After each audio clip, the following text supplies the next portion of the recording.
Signor Gremio, came you from the church? As willingly as ever, I came from school. And is the bride and bridegroom coming home? A bridegroom, say you? 'Tis a groom indeed, a grumbling groom, and that girl shall find. Cursed is she? Why, 'tis impossible. Why, he's a devil, a very fiend. Why, she's a devil, the devil's dam. Till she's a limb, a dove, a fool for him, I tell you, Sir Lucentio. When the priest should ask if Catherine should be his wife, I by God's wound, quoth he, and swore so loud that all amazed that the priest let fall the book, and as he stooped again to take it up, this mad-brained bridegroom took him such a cuff that down fell priest and book and priest. Now take them up, quoth he, if any list. What said the wench when he rose again? Trembled and shook, for why he stamped and swore as if the vicar meant to cozen him. But after many ceremonies done, he calls for wine. A health, quoth he, as if he had been aboard, carousing to his mates, and after a storm quaffed off to the mazapal. And through the sops, all in the sexton's face, having no other reason but that his beard grew thin and hungrily, and seemed to ask him sops, and as he was drinking. This done, he took the bride about the neck, and kissed her lips with such a clamorous smack, that at the parting all the church did echo. And I, seeing this, came thence for very shame, and after me I know the rout is coming. Such a mad marriage never was before. Hark, hark, I hear the minstrels play. Gentlemen and friends, I thank you for your pains. I know you think to dine with me today, and have prepared a great store of wedding cheer, but so it is, my haste doth call me hence, and therefore I mean to take my leave. Is it possible you will away tonight?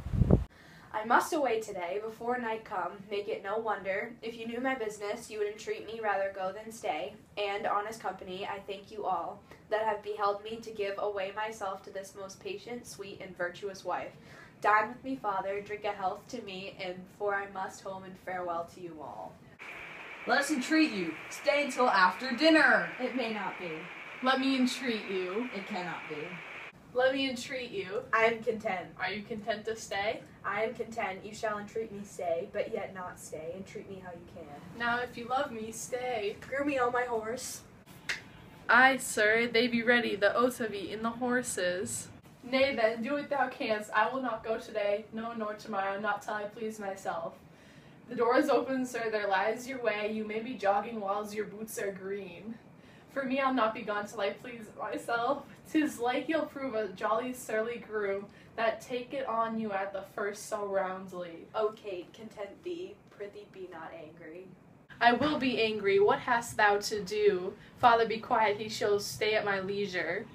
Aye, marry, sir, now it begins to work. Gentlemen, forward to the bridal dinner. I see a woman be made a fool if she had not a spirit to resist. They shall go forward, Kate, at thy command. Obey the bride, you that attend on her. Go to the feast, revel and domineer. Carouse full measure to her maidenhead. Be mad and merry, or go hang yourselves. But for my bonny Kate, she must with me. Nay, look, not big, nor stamp, nor stare, nor fret. I will be master of what is my own. She is my goods, my chattels. She is my house, my household stuff, my field, my barn, my horse, my ox, my ass, my anything. And here she stands. Touch her whoever dare. I'll bring mine action on the proudest he that stops my way in pageant. Romeo, draw forth thy weapon. We are beset with thieves. Rescue thy mistress, if thou be a man. Fear not, sweet wench. They shall not touch thee, Kate. I'll buckler thee against a million.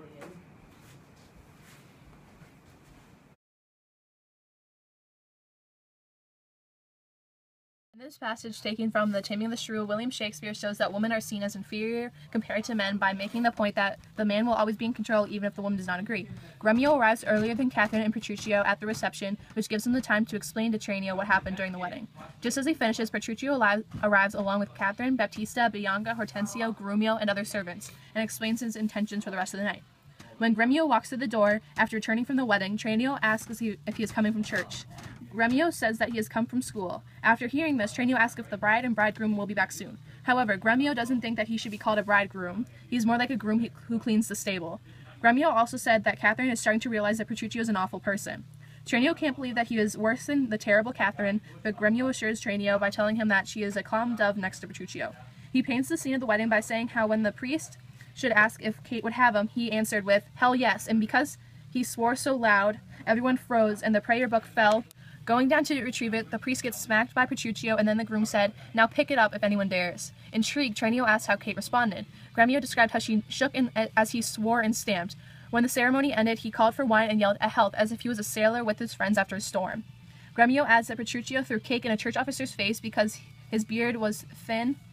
After this, Gremio left as quickly as he could because of how disgraceful this marriage was. In front of everyone, Petruchio thanked everyone for showing up and for a feast, but he must leave. Baptista, confused, asks if he actually is leaving tonight. Petruchio confirms that he is leaving along with his new, patient, and sweet wife. Tranio and Cadrin try to convince him to stay for dinner, but Petruchio refuses.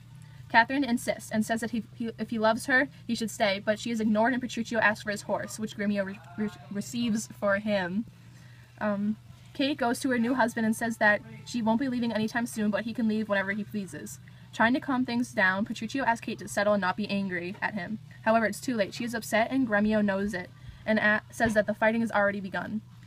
Cadrin continues to say how she won't leave her own wedding and that a woman that doesn't stand up for herself is a fool. She insists everyone to head to dinner. Petruchio is trying his hardest to stay calm and proceeds to say that everyone should go to dinner and enjoy themselves, but Kate must go with him because he owns her, so she will do what he says, without questioning it. He compares her to his possessions and asks Gremio to get his sword because he believes that he is surrounded by people who will try and steal Kate from him. In the passage, Petruchio does things like swearing and attacking the priest, throwing cake in a church officer's face, and leaving his wedding early in order to try and control or tame Cadrin. By embarrassing her in front of her friends and family, Petruchio is showing his wife that he's in charge and there is nothing Cadrin can do or say to change it. Even if Cadrin did find the courage to speak up to Petruchio, it would not have a difference on any of his attempts to change her into what was considered the perfect or ideal woman in society at the time.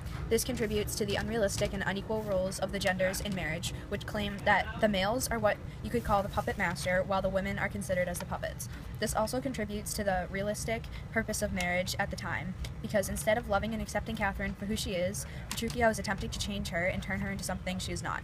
This proves that the purpose of getting married is not to find love, but to find other things, like, for example, money or material goods that the person or people in the marriage may possess. In this passage, taken from William Shakespeare's The Taming of the Shrew, a deeper meaning is revealed, and it has a major contribution to the problematic idea that men have more control over women in a marriage. This idea is presented through the actions and emotions of the characters in the scene.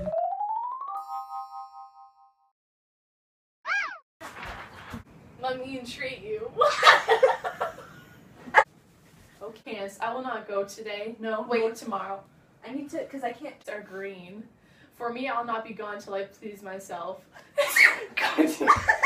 12. 12. Take 12. Okay. Take 13. Take 14. My jaw just like unhinged. Take 18. 19. Take 20. Take 21. 21. 21. 22. 23. Why are you standing like that? You're like... Too close. Can you stop? Like... Squirrel! My leave. Wiggle on. Stars. Alright, submit. Catch. What? Ah!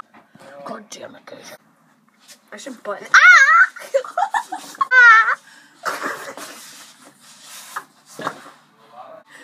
Joe!